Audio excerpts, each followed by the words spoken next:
In Australia, yes, it has been quite a while since we've had our last PAX, but finally, 2022, we're back again, and it is absolutely jam-packed with stacks, while still having time to grab some snacks, or maybe even relax, before getting back on the tracks, and maybe even learning some hacks at PAX.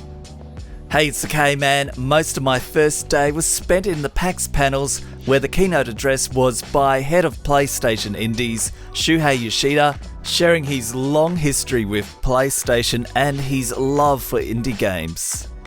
Melbourne's Playside Studios shared about their new game Age of Darkness Final Stand, and also had Fresh and Laserbeam to share about their new game World Boss. That's the greatest game ever made.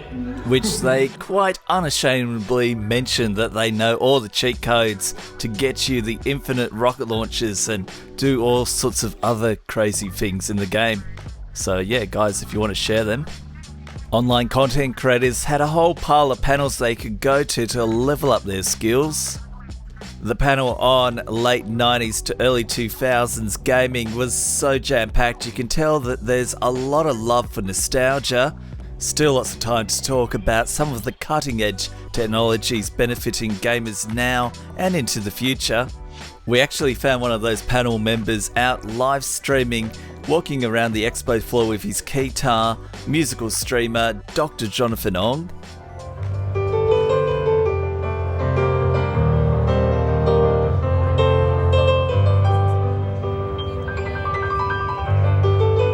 So all you had to do was wander around and you found everything, including some of these amazing musical performances. At night you would have everything from sea shanties to drama and quizzes and this talent show, which had, believe me, like an insane variety of talents. Day 2 at PAX, and the only panel I went to was Shareware Down Under, which featured developer of Halloween Harry / Alien Carnage John Passfield and the author of Shareware Heroes Richard Moss. My aim for day 2 was to get as much expo floor time as possible, and I was surprised not to see Nintendo, Sony or Microsoft there, but we had Sega at PAX showing off their Sonic Frontiers game. All sorts of shiny, glowing, beautiful tech that I wouldn't have minded taking home. You could still try a lot of it out and, maybe start saving. Although I don't know if I'll have the money or the space to put this beautiful vehicle. Probably easier for me to get one of these VR rigs. Or if I'm not feeling like using VR, this surround monitor rig looks pretty cool as well. I managed to find even more music-related stuff at PAX. Lamb. Yeah, one of the great games shown off at the PAX Rising. So many indie games to go and play, some of them which I have tried out, like Enchanted, which is pretty sweet, and Topplepop, both of which I've got a bit of a review on the YouTube channel. A certain streaming platform had a stand there, and they'd gone and put all of their Twitch partners into this fishbowl where they weren't allowed to escape unless if they were doing something like a community meetup.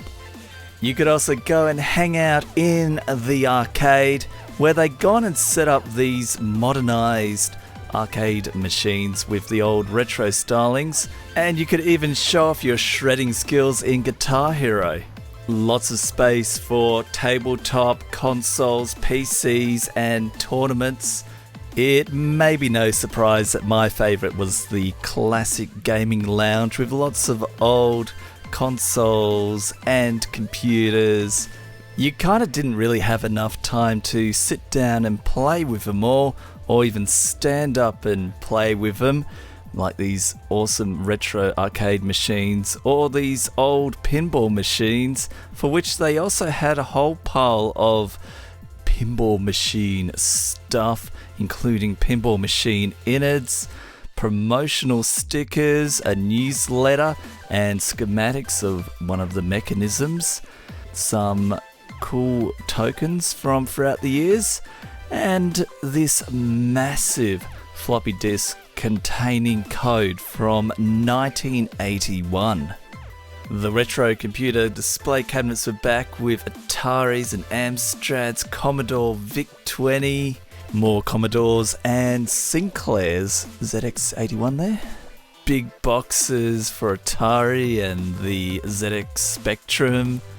This cabinet went from, oh nice, bit of the old Game Boy Color to, oh, real nice, a Game Boy sewing machine. It really was quite the Game Boy collection, with a whole pile more of Game Boy stuff and even more accessories like the camera and the printer.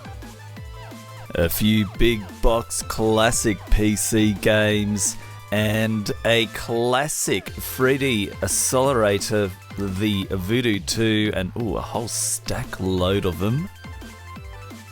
Monkey Island in its own big box, as well as the Monkey Island security wheel, and a whole bunch of other games that was a bit of a spot the game you recognize or would just love to have in a big box.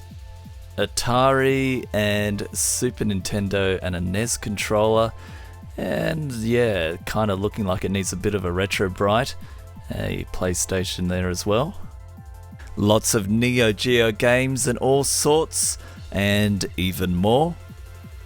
A display case full of classic Australian computers like the Dick Smith System 80, as well as a computer that came out originally as a kit computer, the Micro B, which ran CP/M, and I know one of my friends absolutely loved his. And behind it, another Dick Smith computer, the VZ200. There was also a whole bunch of big box Australian games. I absolutely love Dark Reign. Really, it's just cool seeing all this stuff in person, and just the whole PAX experience of seeing things, trying things, meeting people, hanging out with people. You know, stuff that we quite understandably couldn't have done for the last few years, but it's so good to be back again at PAX Oz. If you're into retro and modern gaming, please subscribe to the channel, but most of all, thanks for watching.